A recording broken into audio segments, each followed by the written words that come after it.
லைஃப்ல எனக்கு இருந்த ஒரே ஒரு அடிக்ஷன் பப்ஜி. இதை நான் ஒரு 7 இயர்ஸா 16,000 மேட்சஸ் ப்ளே பண்ணியிருக்கேன். சொல்றது கொஞ்சம் கில்ட்டா தான் இருக்கு, பட் இதை நான் அக்செப்ட் பண்ணி ஆகணும். அண்ட் இது பேஜ் 3 ஆஃப் மை வேர்ஸ்ட் 2025. ஒரு ஸ்குவாட் ஃபார்ம் பண்ணி ஒரு 100 பேர் இருக்க பேட்டில் ஃபீல்ட்ல போய் கடைசி வரைக்கும் எல்லாத்தையும் மறுகையா பண்ணி அதை சிக்கன் டின்னரை வின் பண்றது தான் ஆப்ஜெக்டிவ்.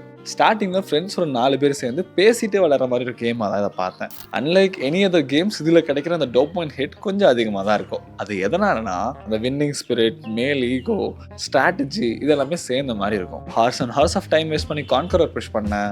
ஒரு யூடியூப் சேனல் ஆரம்பிச்சேன், நான் அதை வச்சு மணி எல்லாம் ஏர்ன் பண்ணேன். அதுக்கப்புறம் பப்ஜியை பேன் பண்ணிட்டாங்க. ஒரு 3 இயர்ஸ் ஃபாஸ்ட் ஃபார்வர்ட் பண்ணா லைஃப் ஒரு மாதிரி ப்ரொடக்டிவாகவும் வேற வேற பார்த்தை சூஸ் பண்ணி ஒரு மாதிரி டிஃப்ரெண்டாக போயிட்டு இருந்துச்சு. அங்கதான் 2025 ஒரு மாதிரி பிரேக் பாயிண்ட்ஸை கொடுக்குது. I was in my lowest. சரி, டிஸ்ட்ராக்ஷனுக்கும் டீவியேஷனுக்கும் மறுபடியும் அந்த பொருளை தொடலான்னு பப்ஜியை இன்ஸ்டால் பண்ணுறேன். ஓகே, ஸ்டார்டிங்கில் லிமிட்டாக தான் போயிட்டு இருந்துச்சு. போக போக லிமிட்லெஸ்ஸாக போக ஆரம்பிச்சிருச்சு.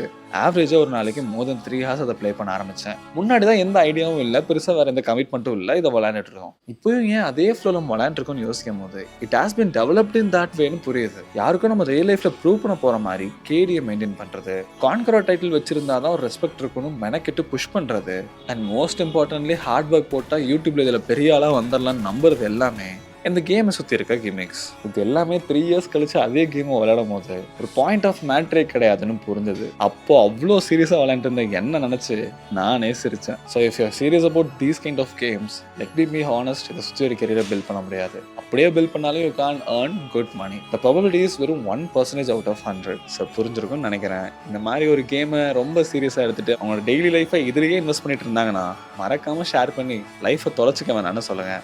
அண்ட் இந்த மாதிரி ரியாலிட்டி கான்டென்ட்ஸ் உங்களை தேடி வர you can start with Sai.